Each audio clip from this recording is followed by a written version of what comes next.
Hello friends, कैसे हैं आप लोग। उम्मीद कर रहा हूँ आप सभी लोग अच्छे होंगे और पढ़ाई कर रहे होंगे। जैसा कि आप लोगों को टाइटल पीछे दिखाई दे रहा होगा, ये हमारा एमपीपीएससी प्रीलिम्स के लिए लेक्चर रिकॉर्ड हो रहा है। इससे पहले हमने एमपीपीएससी यूनिट 1 में जो प्री का टॉपिक है उसके लिए हमने दो टॉपिक कवर कर लिए थे। एक था भारतीय ज्ञान परंपरा और दूसरा था संकल्पना एवं विचार। इन दोनों टॉपिक्स की वीडियो पहले से अपलोड है, उनको देख लीजिएगा। आज जो हमारा टॉपिक है उसमें हम देखने वाले हैं भारतवर्ष। भारतवर्ष ये हम आज के टॉपिक में देखेंगे। ठीक है, एग्जाम के पॉइंट ऑफ व्यू से क्या क्या चीज़ें इंपॉर्टेंट हो सकती हैं, कितने फैक्ट्स इसमें चाहिए, क्या कंसेप्ट होना चाहिए, उन सारी बातों को हम देखेंगे। लेकिन इसके साथ साथ इसी में हम देखेंगे भारतवर्ष के लगभग 90 से ज़्यादा नामों को। ठीक है, आपने बहुत सारे नाम सुने होंगे भारत के, अलग अलग उपनाम, उपाधियां, ये सारी चीजें। लेकिन यहाँ एक बार में मैं आप लोगों को 90 से ज्यादा नामों को बताऊंगा और धीरे धीरे जो हमारी क्लास चलती रहेगी उसमें हम देखेंगे कि कैसे ये नाम पढ़े, इनके पीछे की कहानी क्या है, कौन से ग्रंथ से लिए गए, कौन से धर्म से लिए गए, कौन सी मान्यताओं से लिए गए, या किसके द्वारा ये नाम बताए गए। ठीक है, मेरा ये कॉन्फिडेंस है, ठीक है, जिसे आप ओवर कॉन्फिडेंस नहीं कह सकते, कि यूट्यूब के इतिहास में अभी तक की ये पहली वीडियो मानी जाएगी, या हो सकती है कि इसमें एक बार में इतने से ज्यादा नामों को बताया गया हो। हाँ, अगर कहीं और बताया गया आपकी जानकारी हो तो मुझे जरूर बताइएगा, मेरे नॉलेज में बढ़ोतरी होगी। ठीक है, ये वीडियो शुरू करने से पहले दो तीन इंफॉर्मेशन है, उससे थोड़ा सा ध्यान से सुन लीजिएगा। ठीक है, क्या क्या जानकारियां। सबसे पहले हमारे यूट्यूब चैनल पर मिशन कांस्टेबल 2026 का बैच चलाया जा रहा है, जिसका थीम हमने रखा है अब की बारी वर्दी हमारी। इस थीम के तहत हम एमपी कांस्टेबल का पूरा सिलेबस यानी कंप्लीट फ्री बैच आपको यूट्यूब पर देने वाले हैं। इसमें हम कंप्लीट सिलेबस कराएंगे, डेली क्लासेस आपको मिल ही रही हैं, 2 4 5 क्लासेस रोज मिल रही हैं। ठीक है, साथ में अगर पीडीएफ नोट्स चाहिए तो उसके बारे में जानकारी आगे है। जब भी कोई टॉपिक पूरा हो जाएगा तो उसका मॉक टेस्ट लगवाया जाएगा, डाउट क्लासेस होंगी और रिकॉर्डेड बैकअप तो यूट्यूब पर पड़ा ही रहेगा। ठीक है, तो इसके लिए हमारा चैनल विजिट करिएगा। सब्सक्राइब ना किए हो, नए हो तो चैनल को सब्सक्राइब कर लीजिएगा। ठीक है, आगे बढ़ते हैं। जो पीडीएफ की बात मैं कर रहा था, अगर आप लोगों को पीडीएफ चाहिए, पीडीएफ में इंटरेस्ट है, हालांकि हैंड रिटन नोट से बेटर होते हैं, बट फिर भी अगर किसी को पीडीएफ चाहिए तो ये हमारा टेलीग्राम चैनल है, इसका स्क्रीनशॉट लीजिए और इसे स्कैन करके हमारे टेलीग्राम चैनल से जुड़ जाइए। ये हमारा इंस्टाग्राम का क्यूआर कोड है, इसे अगर आप स्कैन करेंगे तो हमारे इंस्टाग्राम चैनल से जुड़ जाएंगे। दोनों जगहों पर आपके काम की चीजें मिल जाएंगी। इसमें आपको रील्स, पोस्ट, छोटी वीडियोस जो current affair, GS, GK, reasoning, maths से जुड़ी हुई होंगी वो मिलती रहेंगी, और यहाँ पर आपको नोट्स वगैरह मिलते रहेंगे। ठीक है, इसके बाद हमारे यहाँ एक ऑफलाइन बैच भी चलाया जा रहा है, जो कि अस्पताल सहायक भर्ती परीक्षा 2026 यानी हॉस्पिटल असिस्टेंट के लिए हमारा बैच चल रहा है। 11 मई से बैच स्टार्ट था और इसका एग्जाम जो होगा वो 24 जून को होगा। इसकी क्वालिफिकेशन है, अगर आप 10th पास हैं, 18 साल की आयु पूरी कर चुके हैं और 45 साल की आयु तक हैं, तो आप ये फॉर्म भर सकते हैं। अच्छा समय है और अच्छी तैयारी कर लें अगर आप, तो 24 जून के बाद आपको एक सरकारी नौकरी मिल सकती है। क्वालिफिकेशन केवल 10वीं रखी गई है, 18 साल की उम्र पूरी होनी चाहिए, तो आपको एक अच्छी खासी सरकारी नौकरी मिल सकती है अस्पताल में। 19,500 से लेकर के 62,000 तक सैलरी, इसके अलावा जो भत्ते वगैरह हैं वो अलग है। ठीक है, इसका बैच चलाया जा रहा है, 24 जून को इसका एग्जाम है। इसके 10 से 15 दिन पहले हम सिलेबस पूरा करने वाले हैं। पूरा करने के बाद रिविजन, डाउट क्लासेस, टेस्ट वगैरह लगाते रहेंगे। अभी तक में हमारा आधे से ज्यादा सिलेबस कंप्लीट हो चुका है, तो इससे आप ये जान सकते हैं कि हम कंप्लीट कराने की कगार पर हैं। आते हैं अपने टॉपिक की तरफ। सबसे पहले हम भारत के 90 से ज्यादा नामों को देखते हैं। एक बार में, एक बारगी हम पूरे पूरे नामों को देखेंगे और फिर उसके पीछे की कहानियों को समझेंगे। ठीक है, दुनिया भारत को किन किन नामों से जानती है ये हम देखेंगे, या दुनिया के किसी भी देश के इतने नाम नहीं है जितने भारत के हैं, क्यों ऐसा हुआ, कारण क्या थे, वो सारी चीजों पर चर्चा करेंगे, जिससे हमारा एक भारतीय नागरिक होने का भी दायित्व पूरा होगा और साथ में एमपीपीएससी के एस्पिरेंट के रूप में भी ये तैयारी कंप्लीट हो जाएगी। ठीक है, पहला भौगोलिक विस्तार के आधार पर भी नाम पड़ा है इसका, विदेशी आकर्षण के आधार पर भी नाम पड़ा है, आध्यात्मिक गहराई के कारण, सभ्यतागत निरंतरता के कारण भी, विचारों, अभिव्यक्तियों, आध्यात्मिकताओं, धार्मिक कारणों, इन सब की वजह से भी भारत के इतने सारे नाम होते गए हैं। ठीक है, चलिए नामों को शुरू करते हैं। पहला ब्रह्मांडी और पुराणिक भूगोल। इसमें अगर नामों को देखेंगे इस आधार पर, तो भारत का नाम मिलता है सप्तद्वीप, कुशद्वीप, जम्बू द्वीप, शाक द्वीप, कुमारी द्वीप, मसाला द्वीप। ठीक है, इनके कारण क्या है आगे जानेंगे, पहले केवल मजे लीजिए, केवल नामों को देखते जाइए, उसके बाद से आगे समझते जाएंगे क्या क्या कारण थे कि इतने नाम हमारे पास आए। ठीक है, आगे बढ़िए। वैदिक और प्राचीन वर्ष, इसमें क्या नाम दिया गया था, अजनाब, भद्राश्य वर्ष, नाभि वर्ष, अजनाब वर्ष, हिम वर्ष, केतुमाल वर्ष, हेमत वर्ष, ये सारे नाम थे जो संस्कृति, वैदिक मान्यताओं, प्राचीन वर्षों के आधार पर ये नाम रखे गए थे।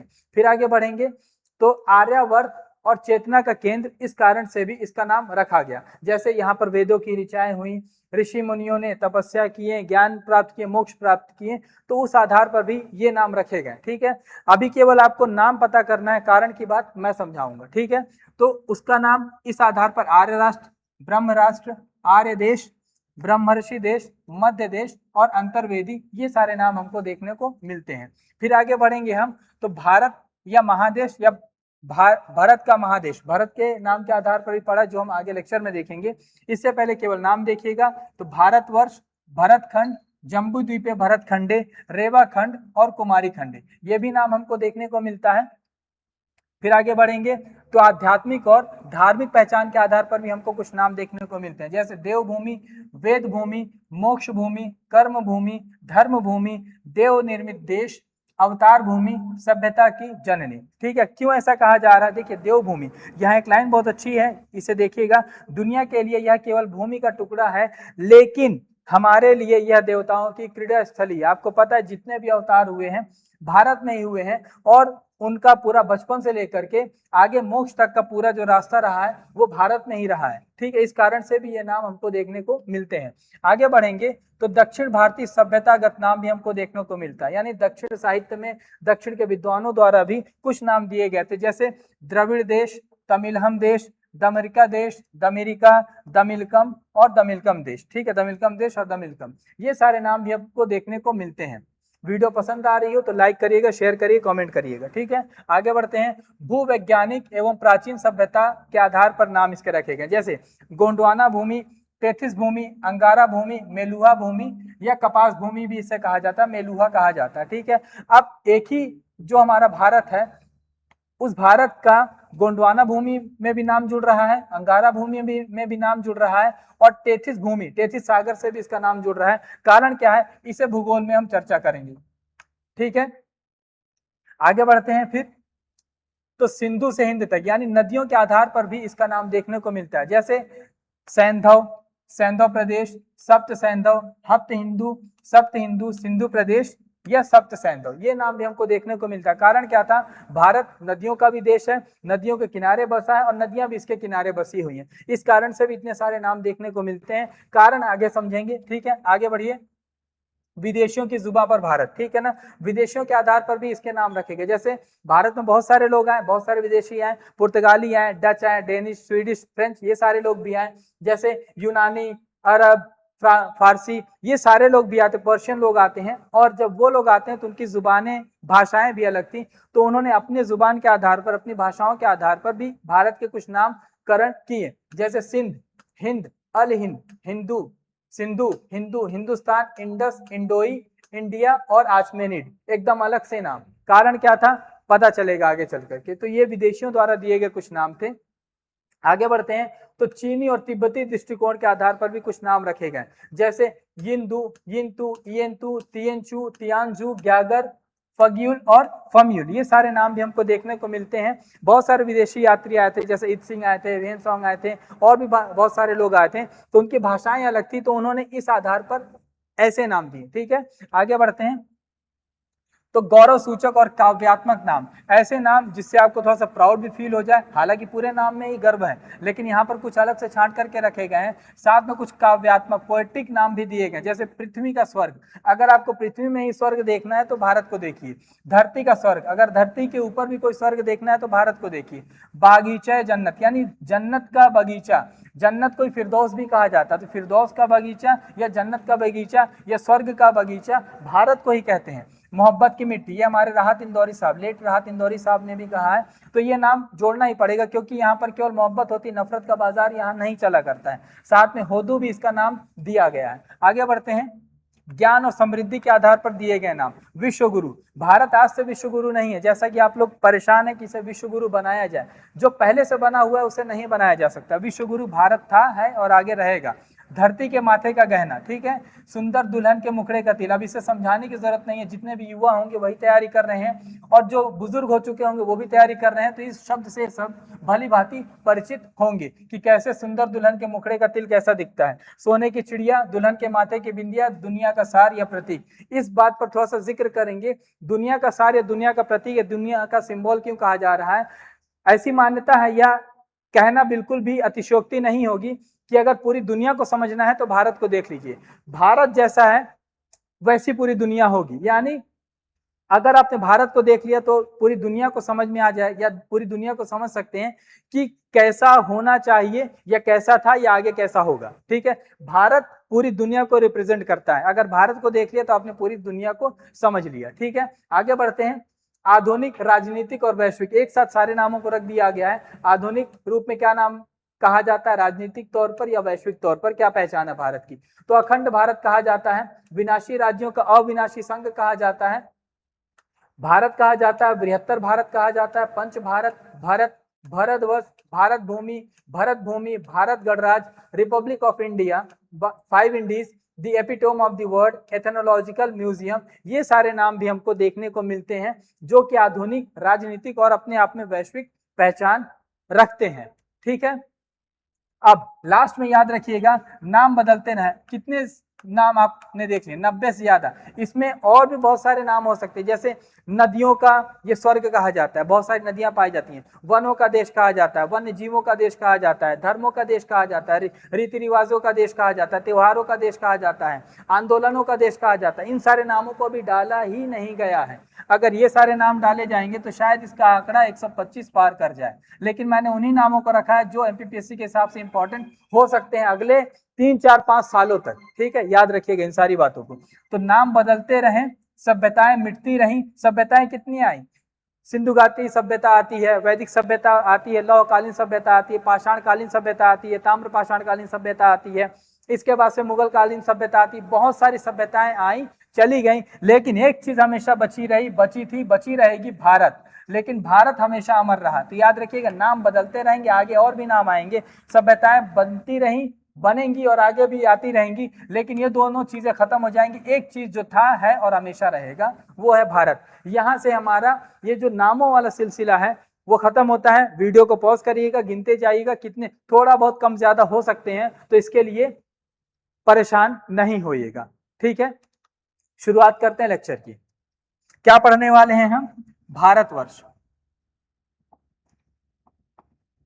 भारतवर्ष,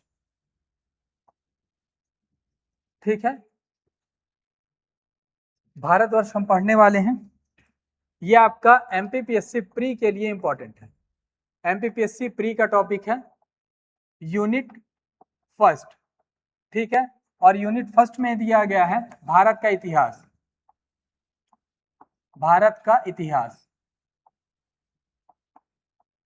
और भारत के इतिहास में हमने जैसा पहले बताया 2 चीज पढ़ ली हैं, संकल्पना एवं विचार और भारतीय ज्ञान परंपरा। इन 2 टॉपिक पर वीडियो बन चुकी है, दोनों टॉपिक्स की वीडियो आप देख सकते हैं। आज हम इस टॉपिक को कवर करने की कोशिश करेंगे और हमारा ये 2 भागों में रहेगा। आज पहली वीडियो है, इसके बाद से 2 वीडियो आएगी, हम 2 वीडियो में इसे पूरी तरह से कंप्लीट करने की कोशिश करेंगे, ठीक है। इसके बाद से इसके क्वेश्चंस वगैरह लगा लीजिएगा आप, ठीक है। आगे बढ़ते हैं, चलिए शुरू करते हैं। सबसे पहले भारतवर्ष, भारतवर्ष का मतलब होता है भारतों का देश। किसका देश, भारतों का देश। यहीं से हमारी कहानी की शुरुआत हो जाती है, भरतों का देश। अब ये जो भरतों का देश कहा गया है, क्यों कहा गया है? क्योंकि प्राचीन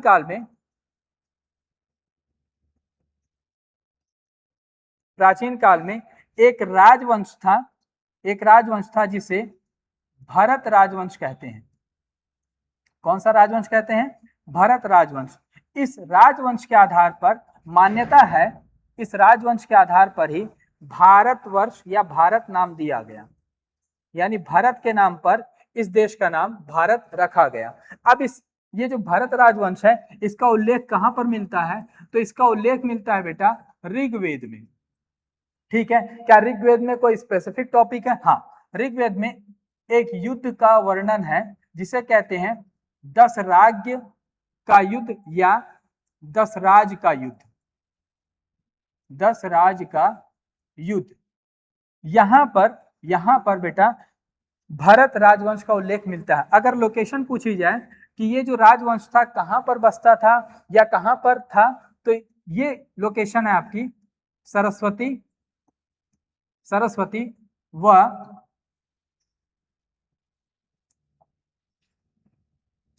यमुना नदी के बीच। इन दो नदियों के बीच ये जो वंश है पूरी तरह से बसता था। ठीक है, तो इस राजवंश के आधार पर ये जो पूरा क्षेत्र था, देश था, उसका नाम क्या रखा गया? भारत रखा गया। ठीक है, ये पहला फैक्ट था। आगे बढ़ते हैं तो हम चलेंगे जैन परंपरा में या जैन धर्म में। अब जैन धर्म के अनुसार क्या बताया गया है, याद रखिएगा, सभी को पता ही है। जैन धर्म के पहले तीर्थंकर कमेंट कर दीजिएगा। जैन धर्म के पहले तीर्थंकर मेरे लिखने से पहले कमेंट कर दीजिएगा। जैन धर्म के पहले तीर्थंकर कौन है? ऋषभ देव है। कौन है बेटा? ऋषभ देव। ठीक है, और ऋषभ देव के पुत्र कौन है?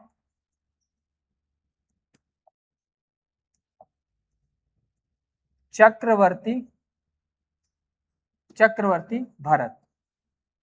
ठीक है, या इन्हें सम्राट भरत भी कहा जाता है, क्योंकि सम्राट थे तो लगेगा ही सम्राट। ठीक है, सम्राट भरत, तो सम्राट भरत कह लीजिए या चक्रवर्ती सम्राट भरत कह लीजिए, जैसा आप वेरिएशन करना चाहते हैं। नाम भरत था, उपाधि चक्रवर्ती थी, सम्राट थे तो सम्राट लग गया। तीनों चीजों का कॉम्बिनेशन कर लीजिए, कोई दो रख लीजिए, कोई दिक्कत नहीं है। तो माना जाता है कि इनके नाम पर जो ये देश है इसका नाम भारत रखा गया। ठीक है, इनके नाम पर इस देश का नाम भारत रखा गया। पहले क्या बताया? भरत राजवंश के आधार पर इस देश का नाम भारत पड़ा। दूसरे में बताया चक्रवर्ती भरत जो कि ऋषभ देव के पुत्र हैं, इनके नाम के आधार पर इस देश का नाम भारत पड़ा। अब एक फैक्ट यहीं से और उठ करके आता है। क्या उठ करके आता है? कि भारत के पहले चक्रवर्ती सम्राट कौन है? भारत के पहले चक्रवर्ती सम्राट कौन है? तो यही भरत है। ठीक है, भारत के पहले चक्रवर्ती सम्राट कौन है? यही भरत है। ठीक है, अब चक्रवर्ती कौन होगा? चक्रवर्ती कौन होगा? तो इसे समझाने के लिए हमें चलना पड़ेगा कौटिल्य की शरण में। ठीक है, कौटिल्य साहब ये समझाएंगे चक्रवर्ती कौन होगा। कौटिल्य ने एक बुक लिखी है, सभी को पता है। ठीक है, अर्थशास्त्र। ठीक है, कौटिल्य ने एक बुक लिखी अर्थशास्त्र, और अर्थशास्त्र में बताया चक्रवर्ती कौन होगा। इनके अनुसार चक्रवर्ती कौन है? इस अर्थशास्त्र के अनुसार चक्रवर्ती कौन है? ऐसा राजा या ऐसा शासक जिसका जो शासन हो कहां से कहां तक हो? हिमालय से लेकर ऊपर में, हिमालय से लेकर के नीचे कहां तक? हिमालय से लेकर समुद्र तक।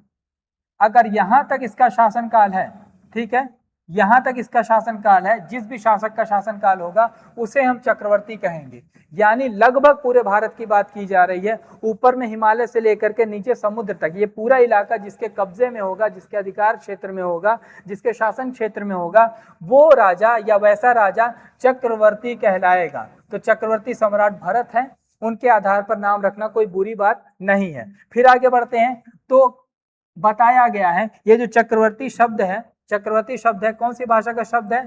संस्कृत भाषा का शब्द है। संस्कृत भाषा का शब्द है। अब इसका अर्थ क्या होता है? तो अगर शब्दार्थ इसका निकालेंगे, शब्द के आधार पर इसे समझना चाहेंगे, तो इसका अर्थ होता है विश्व विजेता। ऐसा कोई शासक जो विश्व को जीता हो या विश्व विजेता हो, उसे ही हम चक्रवर्ती कहेंगे। तो चक्रवर्ती के बारे में 3 फैक्ट आपको मिल गए। पहले चक्रवर्ती कौन है, तो भारत सम्राट है। दूसरा फैक्ट क्या मिला, चक्रवर्ती कौन होगा, तो कौटिल्य के अर्थशास्त्र में बताया गया है, हिमालय से लेकर के समुद्र तक जिसका शासनकाल होगा वो चक्रवर्ती सम्राट होगा। फिर आगे बताया गया, ये चक्रवर्ती जो शब्द है वो संस्कृत भाषा का शब्द है, जिसका मतलब होता है विश्व विजेता। अब आगे चलते हैं, तो इसी जैन परंपरा में, ठीक है, इसी जैन परंपरा में क्या बताया गया है कि प्रत्येक काल या युग में, ठीक है, प्रत्येक काल या युग में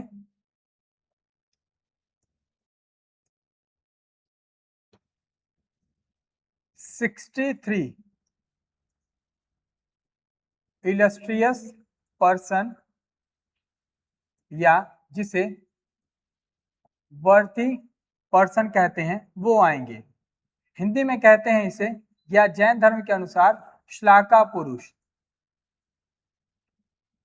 ठीक है, श्लाका पुरुष आएंगे, ठीक है। 63 को बोला जाता है संस्कृत में त्रिषष्टि, ठीक है, और श्लाका पुरुष अगर ऐड कर देंगे तो ये हो जाता है श्लाका पुरुष, एक साथ अगर रख देंगे तो ये शब्द निकल करके आता है त्रिषष्टि श्लाका पुरुष। अब ये जैन धर्म में ये शब्द रखा गया है।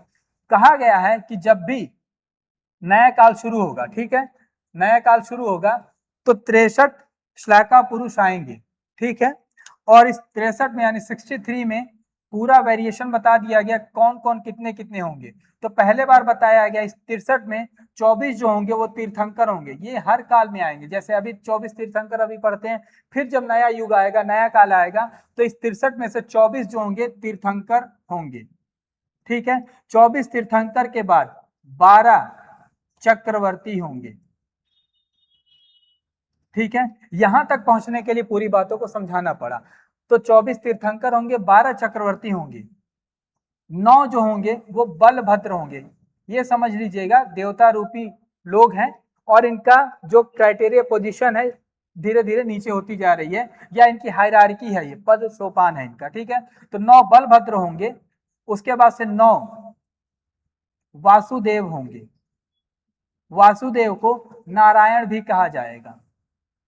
तो 9 नारायण आएंगे, और 9 जो आएंगे प्रति वासुदेव आएंगे, प्रति वासुदेव, या इसे प्रति नारायण कहेंगे, ये आएंगे, ठीक है। जोड़ लीजिएगा, 9 9 18 27, 27 और 12 39, 39 और 24 63, ये पूरा जोड़ लीजिएगा। ये सारे लोग आएंगे, यानी 24 तीर्थंकर। इन 63 में से 24 तीर्थंकर आएंगे, 12 चक्रवर्ती आएंगे, 9 बलभद्र आएंगे, 9 वासुदेव या नारायण आएंगे, और 9 आएंगे प्रति वासुदेव या प्रति नारायण। इतने सारे लोग आएंगे हर काल में, ठीक है।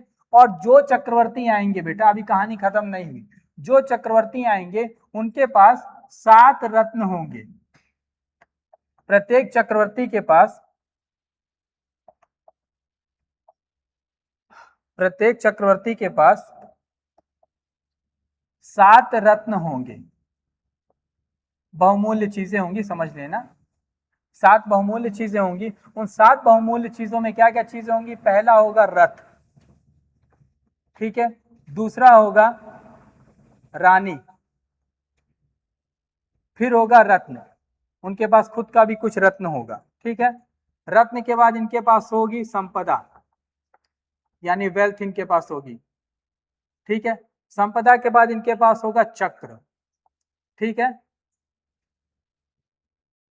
चक्र के बाद इनके पास होगा हाथी, और इनके पास होगा घोड़ा, ठीक है। गिन लीजिएगा, 1 2 3 4 5 6 7, ये 7 चीजें होंगी प्रत्येक चक्रवर्ती के पास। तो चक्रवर्ती से जुड़ी इतनी सारी, अब विश्व विजेता की बात हो रही है, पहले चक्रवर्ती की बात हो रही है, तो ये सारी बातों को समझना ही पड़ेगा, ठीक है। उम्मीद है अभी तक इतनी बातें तो समझ में आई होंगी, ठीक है। इतनी बातें अभी तक आप लोगों को समझ में आ चुकी होंगी, ठीक है, आगे बढ़ते हैं।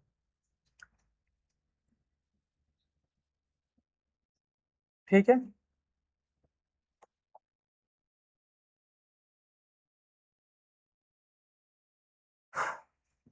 अब चक्रवर्ती की कहानी खत्म होती है, फिर आगे बढ़ते हैं तो हमें चलना पड़ेगा नाट्य शास्त्र देखने।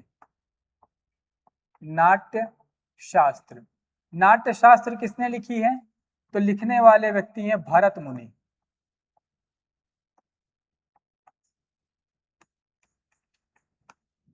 भरत मुनि के नाट्य शास्त्र के अनुसार, यह भरत मुनि के नाट्य शास्त्र में बताया गया है कि इस देश का नाम इन्हीं के नाम पर पड़ा है, यानी भरत मुनि के नाम पर, भरत मुनि के नाम पर इस देश का नाम क्या पड़ा है? भारत पड़ा है। ठीक है, इसके बाद से फिर आगे बढ़ेंगे तो हमें मिलता है वायु पुराण। वायु पुराण, वायु पुराण में दो लोगों का नाम मिलेगा, एक दुष्यंत और एक शकुंतला। दुष्यंत व शकुंतला, दुष्यंत और शकुंतला के पुत्र कौन है? भरत। दुष्यंत व शकुंतला के पुत्र भरत। मान्यता है कि इनके नाम के आधार पर भी इस देश का नाम भारत पड़ा होगा। ठीक है, हर किसी की मान्यताएं हैं, वक्त के अनुसार, समय के अनुसार, तो सारी मान्यताओं को मानना पड़ेगा, क्योंकि समय के हिसाब से सब सही है। एक साथ सब सही नहीं है, लेकिन समय के हिसाब से सब कुछ सही है। ठीक है, तो वायु पुराण में ये बताया गया है। फिर आगे हम बढ़ेंगे, फिर आगे बढ़ेंगे तो हमें देखना पड़ेगा मत्स्य पुराण को। मत्स्य पुराण, मत्स्य पुराण में हमें एक नाम मिलता है, किसका? मनु का। ठीक है, मनु कौन है? ये प्रजापालक हैं, सॉरी, प्रजा के जन्मदाता हैं। पहले प्रजा के जन्मदाता हैं और दूसरा प्रजापालक है, यानी प्रजा को जन्म देने वाले भी हैं और प्रजा को पालने वाले भी हैं। इन क्वालिटीज के कारण मनु को भारत की उपाधि दी जाती है। सॉरी,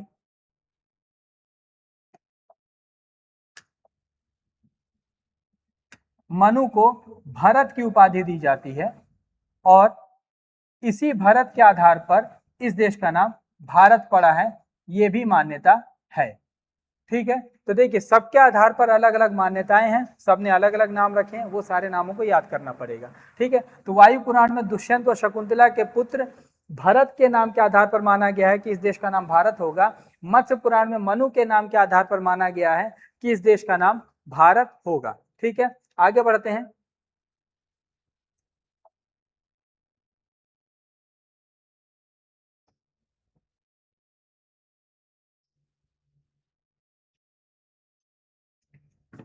फिर आगे बढ़ेंगे तो प्राचीन काल में जिस तरह से एक भरत राजवंश था, उसी तरह से प्राचीन काल में भरत नामक जनजाति भी थी। भरत नामक जनजाति भी थी और मान्यता है कि इस जनजाति के नाम के आधार पर भी इस देश का नाम भारत या भारतवर्ष पड़ा होगा। ठीक है, इसे भी याद रखेंगे।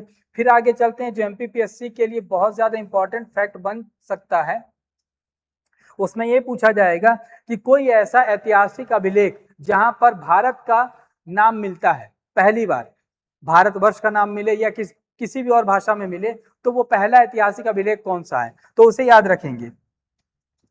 खारवेल का, खारवेल कलिंग का राजा है ये, खारवेल का एक अभिलेख है, हर तैयारी करने वाले को पता है, हाथी गुम्फा अभिलेख। हाथी गुम्फा अभिलेख। इस अभिलेख में बेटा प्राकृत भाषा में, प्राकृत भाषा में एक शब्द का उल्लेख है, एक शब्द का उल्लेख है, वो शब्द है भारतवर्ष, भारतवर्ष, और इसे ही हम ट्रांसलेट कर रहे हैं भारतवर्ष के नाम से, भारतवर्ष के नाम से। ठीक है, तो इसका उल्लेख भी किया गया है।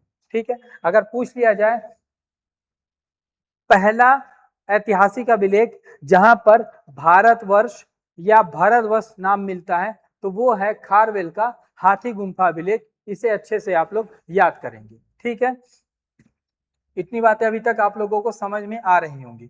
फिर अगर हम आगे बढ़ते हैं तो हमें चलना पड़ेगा फिर से एक बार, कहां पर, मत्स्य पुराण में।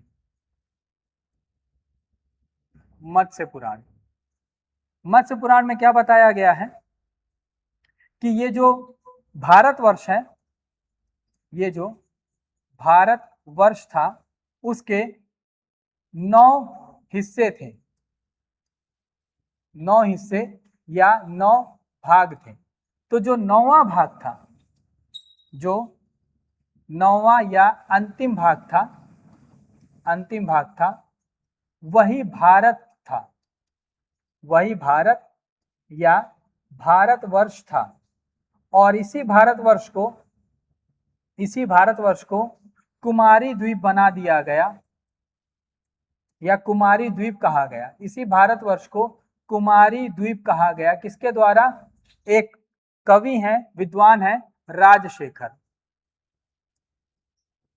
राजशेखर, इनके द्वारा बताया गया कि ये जो भारतवर्ष है या भारत है यही कुमारी द्वीप है। ठीक है, सबसे पहले मत्स्य पुराण में क्या बताया गया है कि मत्स्य पुराण में भारतवर्ष के 9 हिस्से बताए गए हैं और 9वां हिस्सा जो था वही भारत या भारतवर्ष था। इसी भारत या भारतवर्ष को आगे चल करके कुमारी द्वीप नाम देते हैं राजशेखर साहब। इतनी बातें समझ में आ रही होंगी आप लोगों को। ठीक है, आगे बढ़ते हैं फिर से। चलिए, हमारे भारत में एक बहुत बढ़िया सभ्यता गुजरी है, वो कौन सी है? सिंधु घाटी सभ्यता। ठीक है, जब सिंधु घाटी सभ्यता अपने दौर में थी तो उस समय कोई भी विदेशी आता था तो उसकी मुलाकात किससे होगी? सिंधु वासियों से होगी। ठीक है, तो कोई भी विदेशी उस समय आ रहा है, कोई भी विदेशी आता था तो उसकी मुलाकात किससे होती थी? सिंधु वासियों से होती थी। और इसी मुलाकात के कारण जो भी विदेशी आते थे उन्होंने इस पूरे भूभाग को, इस पूरे भूभाग को क्या नाम दे दिया? सिंधु या इंडस नाम दे दिया। उन्हें लगा कि बस यही लोग हैं, यही यहाँ के रहने वाले हैं सच्चे। ठीक है, तो इन्हीं के नाम के आधार पर, और नदी के किनारे भी थे तो नदी के नाम के आधार पर या नदी के किनारे जो क्षेत्र बसे लोग थे उनके नाम के आधार पर भी इस देश का नाम बाहरी लोगों ने सिंधु या इंडस रख दिया। ठीक है, क्या आकार के आधार पर भी इस देश का नाम रखा गया है? तो आकार के आधार पर भी इस देश का नाम रखा गया है। आकार कैसा था? मान्यता थी कि इस देश का आकार त्रिकोणाकार है, त्रिकोणाकार है या धनुष के आकार का है, धनु आकृति का है, ऐसा मान्यता था। अब इस मान्यता को साबित करने के लिए कुछ साक्ष्य तो देना पड़ेगा, दावा है तो दलील भी देनी पड़ेगी। ठीक है, तो साक्ष्य भी है हमारे पास, आकार को लेकर के हमारे पास साक्ष्य है। पहला, वाराह मिहिर, वाराह मिहिर, वाराह मिहिर ने एक पुस्तक लिखी है, कौन सी है? बृहत संहिता, बृहत संहिता। वाराह मिहिर की बृहत संहिता में भारत को किस आकृति का बताया गया है? कूर्म आकृति का बताया गया। फैक्ट याद रख लीजिएगा, एमपीपीएससी है, यहीं पर घूमने लगेगी और आपको घुमा देगी। ठीक है, वाराह मिहिर की बृहत संहिता में भारत को कूर्म आकृति का बताया गया है। ठीक है, यहां लिख दे रहे हैं भारत को, भारत को कूर्म आकृति का बताया गया है। वहीं अगर चलेंगे महाभारत ग्रंथ में, महाभारत ग्रंथ में, तो महाभारत में इसे यानी भारत को, भारत को त्रिकोणाकार यानी त्रिभुज के आकार का या धनुष के आकार का बताया गया है महाभारत में। ठीक है, फिर आगे चलेंगे तो पुराणों की बात भी देख लेते हैं। अब पुराणों से जुड़ा कुछ ज्यादा फैक्ट हमको एक साथ देखना पड़ेगा। ठीक है, यहां पर लिखते हैं बेटा पुराण, इससे जुड़े कुछ फैक्ट्स देखते हैं।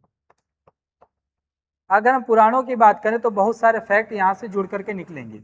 पहला, पुराणों में क्या आकार बताया गया है, तो पुराणों में ही बताया गया है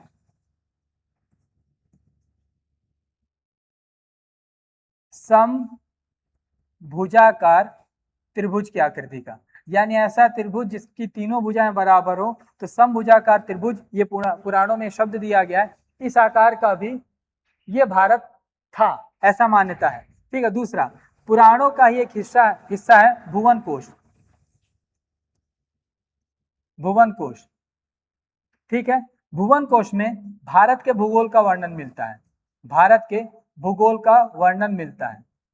ठीक है, आगे चलेंगे तो पुराणों में ही बताया गया है, पुराणों में ही बताया गया है कि जब इस देश का नाम भारत या भारतवर्ष नहीं था, जब इस देश का नाम भारत या भारतवर्ष नहीं था, तब इसके बदले में क्या नाम चला करता था, तब इसके बदले में क्या नाम चला करता था, तब नाम चलता था अजनाब, अजनाब या हैमत वर्ष। और कर लेना इसे, अजनाब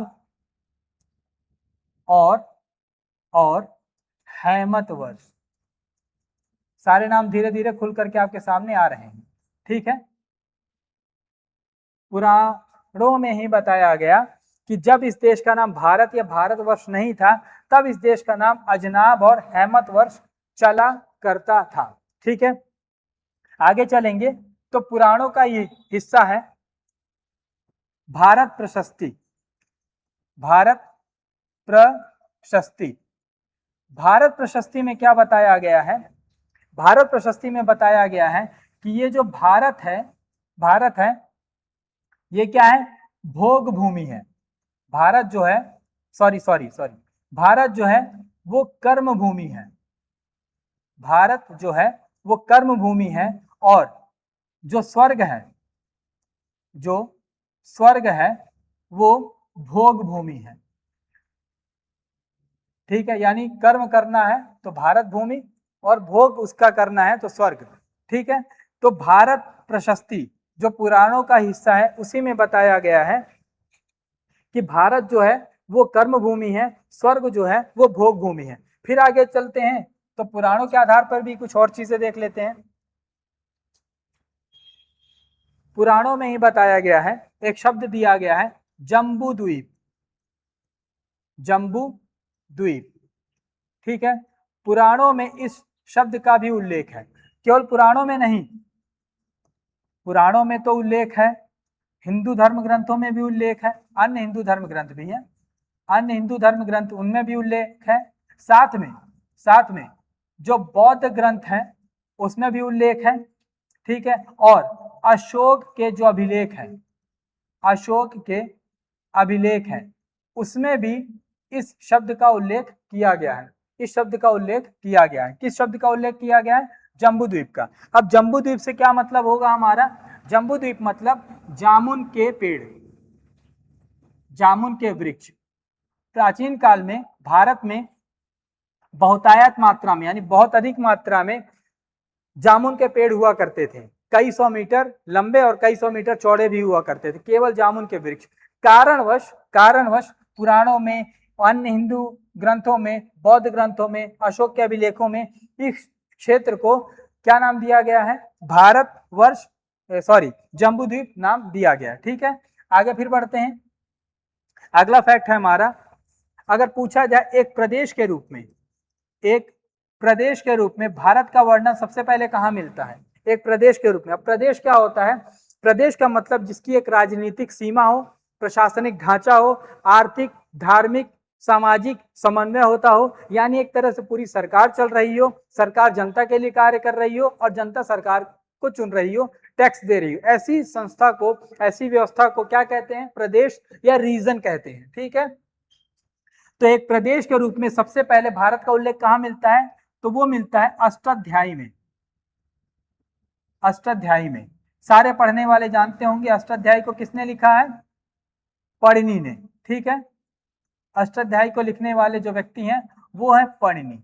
ठीक है, इन्होंने अष्टाध्यायी को लिखा है और इसी में बताया गया है कि भारत एक प्रदेश के रूप में है, या भारत एक प्रदेश है। क्या बताया गया इसमें, भारत या भारतवर्ष एक प्रदेश है। ठीक है, फिर आगे बढ़ेंगे तो हमें कुछ और जानकारियां मिलती हैं अगले फैक्ट के रूप में। अगर हम पढ़ेंगे मनुस्मृति, क्या पढ़ेंगे बेटा, मनुस्मृति। हम मनुस्मृति पढ़ लें या साथ में और हम क्या पढ़ लें, भागवत पुराण पढ़ लें, भागवत पुराण। अगर ये दो चीजें पढ़ेंगे, हम दो चीजें पढ़ेंगे तो भारत का नाम क्या मिलता है, यहां पर भारत का नाम मिलता है देव निर्मित देश। सारे नाम धीरे धीरे खुल करके सामने आ रहे हैं, कब क्यों कहां कैसे रखे गए, देव निर्मित देश कहा गया है। यानी भागवत पुराण और मनुस्मृति में भारतवर्ष या भारत नाम न दे करके या भारत या भारतवर्ष का नाम देव निर्मित देश रखा गया है। उम्मीद है अभी तक इतनी बातें समझ में आ रही होंगी, कहीं पर कोई डाउट नहीं आ रहा होगा, वीडियो पसंद आ रही होगी, मेहनत अच्छी लग रही होगी, तो चीजों को सपोर्ट करिएगा। इससे ज्यादा कुछ मांग नहीं रहे, घर आकर के चाय कॉफी पैसा नहीं मांगते। ठीक है, सपोर्ट आपका चाहिए, लाइक शेयर कमेंट, यही आपका सपोर्ट है, यही हमारा मोटिवेशन है। ठीक है, तो मनुस्मृति देख लिए, भागवत पुराण देख लिए। ठीक है, और इसके अलावा और भी कोई चीजें हैं,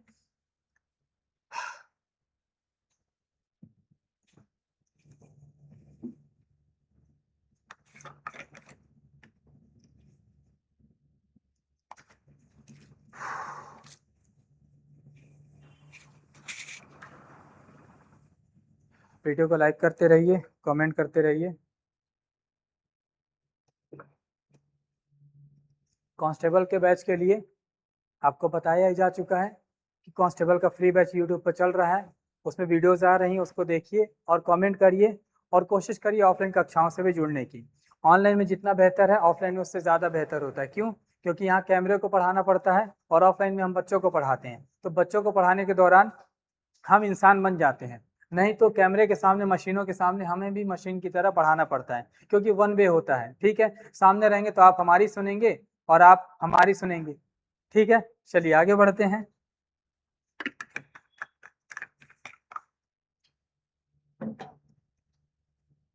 एक और बुक है, किसकी है, वो है सोम देव सूरी। बुक का नाम है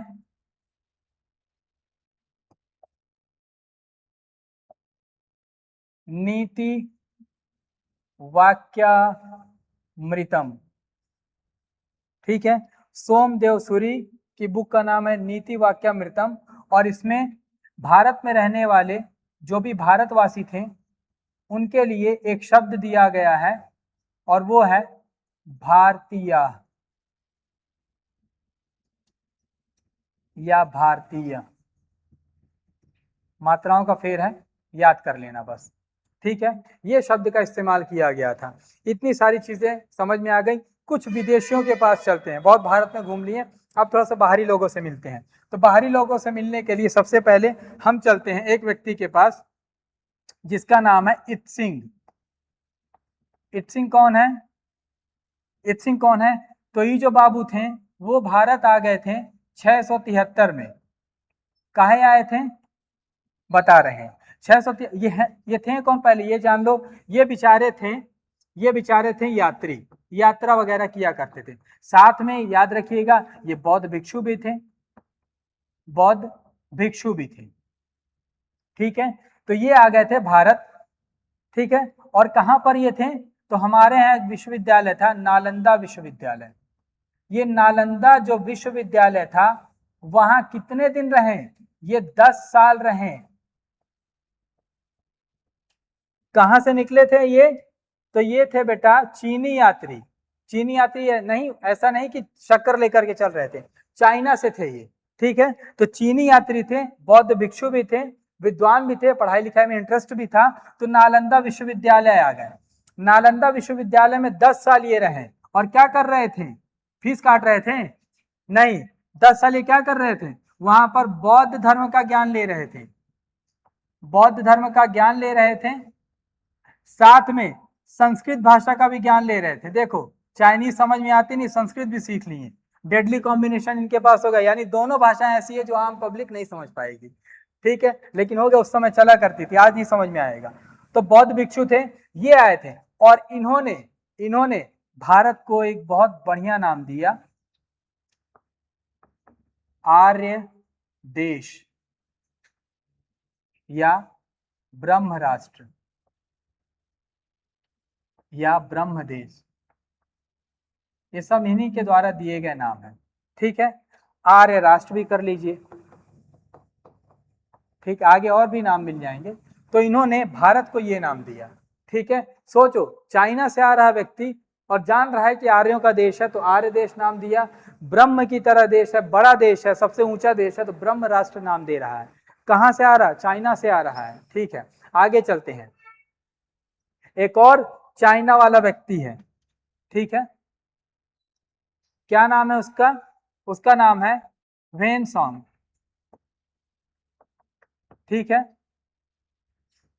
ये भी भारत आए थे, कौन थे? सेम चीजें थे, चीनी यात्री थे, तो ये भी आए थे भारत में और भारत को ये एक नाम दिए, कौन सा नाम दिए? यिन तू। पूरे चाइना वाले भी इसी नाम से जानते हैं। अगर पूरे चाइना वालों की बात करें, यानी जो चीनी है वो भारत को थोड़ा सा बदल करके बोलते हैं, जैसे इनन तू कहते हैं, और वेनसोंग ने नाम दिया यिंग तू।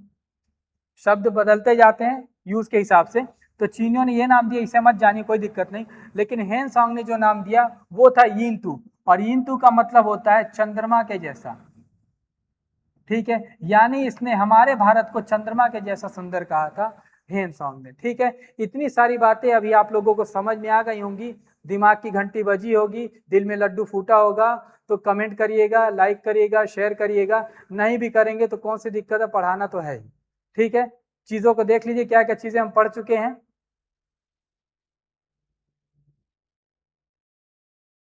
एक बार रैपिड फायर करते हैं, जल्दी जल्दी सारी चीजों को पढ़ते हैं। ये एक पार्ट कंप्लीट हो गया आपका, ठीक है। मैं क्या पढ़ाया आप लोगों को? एमपीपीएससी यूनिट 1 भारतवर्ष पढ़ा रहा था, भारत का इतिहास वाले सेगमेंट में से, ठीक है। भरतों का देश इसे कहा गया, क्यों कहा गया? क्योंकि भरत राजवंश यहाँ पर बसता था।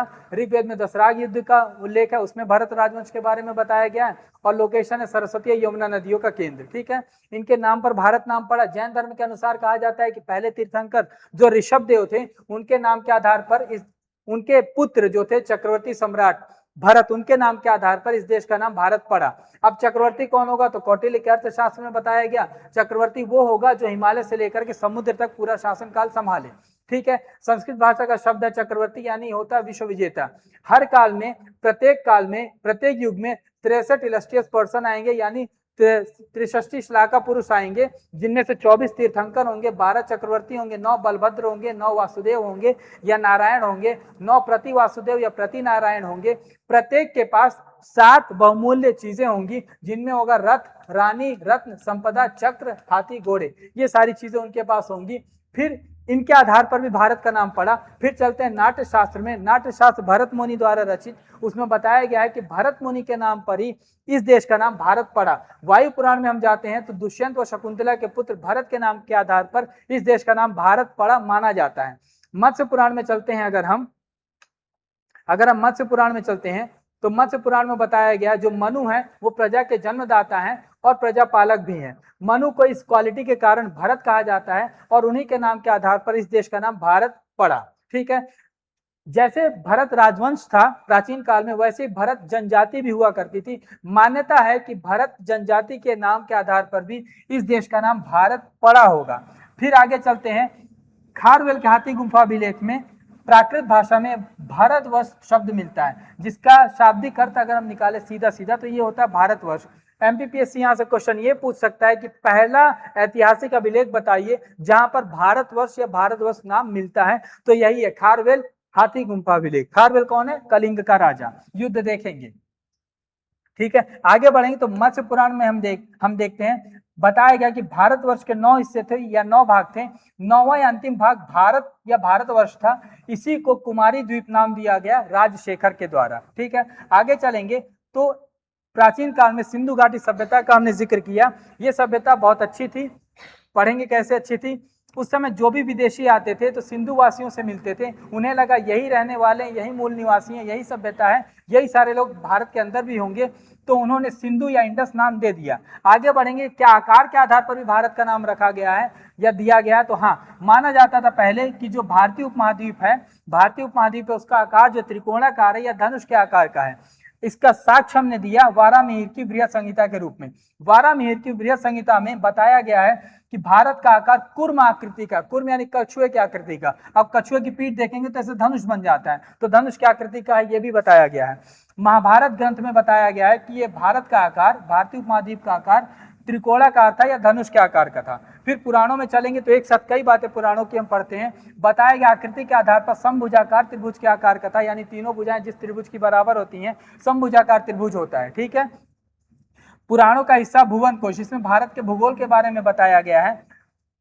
साथ में भारत या भारतवर्ष नाम पढ़ने से पहले पुराणों में ही बताया गया है, भारत या भारतवर्ष नाम पढ़ने से पहले इस देश का नाम, इस क्षेत्र का नाम अजनाब या हैमतवर्ष था। ठीक है, आगे बढ़ेंगे, पुराणों का हिस्सा है भारत प्रशस्ति। भारत प्रशस्ति में बताया गया है कि जो भारत है वो कर्म भूमि है और स्वर्ग जो है वो भोग भूमि है। ठीक है, आगे बढ़ते हैं तो जम्बूद्वीप भी बताया गया, पुराणों में एक शब्द दिया गया जम्बूद्वीप। ठीक है, क्या बताए, जम्बूद्वीप का उल्लेख कहां से मिलता है? पुराणों में ही बताया गया कि जो पृथ्वी है उसके 7 द्वीप हैं, उन 7 द्वीपों में से जम्बू द्वीप एक द्वीप था। ठीक है, इस द्वीप के बारे में उल्लेख पुराणों में मिलता है, हिंदू ग्रंथों में मिलता है, बौद्ध ग्रंथों में मिलता है और अशोक के अभिलेख में मिलता है। जम्बू द्वीप का मतलब होता है जामुन के वृक्ष वाला द्वीप। एक प्रदेश के रूप में अगर पूछा जाए कहां पर उल्लेख मिलता है तो परिणी के अष्टाध्यायी में मिलता है, जहां पर भारत एक प्रदेश के रूप में दिखाई देता है। आगे बढ़ेंगे तो मनुस्मृति और भागवत पुराण में पढ़ेंगे तो पता चलता है इसे देव निर्मित देश कहा गया भारत को। सोमदेव सूरी की नीति वाक्यामृतम में जाएंगे तो भारतवासी शब्द, भारतवासी के लिए भारतीय शब्द देखने को मिलता है। चीनी यात्री 2 लोग हैं, एक इत्सिंग है, ये भारत को क्या नाम देते हैं? ढूंढ के बताओ तो जाने। ये नाम देते हैं आर्य राष्ट्र, आर्य देश, ब्रह्म राष्ट्र या ब्रह्म देश। ठीक है, फिर एक और चीनी यात्री हैं, नाम नहीं बोलूंगा बिगड़ जाता है। ठीक है, आत्मा को दुख पहुंचे के बार बार नाम गलत होगा तो। इन्होंने नाम दिया यिंतु, चंद्रमा के आकार का है और अभी ये भी चंद्रमा बन चुके हैं जाकर के। ठीक है, इतनी पूरी बातें हमने देख ली है, बाकी बातें हम अपनी दूसरी वीडियो में देखेंगे। तब तक के लिए thanks a lot, bye, take care, खुश रहिए। जय हिंद, जय भारत, बेहतर से जुड़कर बेहतरीन बनिए।